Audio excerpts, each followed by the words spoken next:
2047 నాటికి ఆంధ్రప్రదేశ్ ను future policing లో ప్రపంచ స్థాయికి తీసుకువెళ్లాలని సీఎం చంద్రబాబు నాయుడు పోలీసు అధికారులకు దిశానిర్దేశం చేశారు. విజయవాడలో జరిగిన ఏపీ పోలీస్ రిట్రీట్ 2026 ముగింపు కార్యక్రమంలో పాల్గొన్న CM AI, digital technology, cyber దర్యాప్తుతో జీరో క్రైమ్ లక్ష్యంగా కార్యాచరణ రూపొందించాలని సూచించారు. సైబర్ నేరాలు, డీప్ ఫేక్లు, క్రిప్టో మోసాలు, మహిళలు, చిన్నారుల భద్రత, డ్రోన్ ముప్పులు, స్మార్ట్ ట్రాఫిక్, డిజిటల్ పోలీసింగ్ వంటి 6 కీలక రంగాల్లో సంస్కరణలు చేపట్టాలని ఆదేశించారు.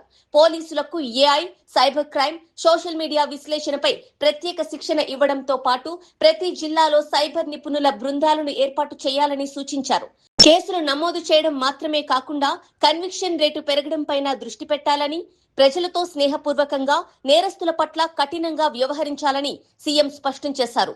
3, 5, 10 సంవత్సరాల లక్ష్యాలతో విజన్ 2047 కార్యాచరణ ప్రణాళిక సిద్ధం చేయాలని అధికారులను సీఎం ఆదేశించారు.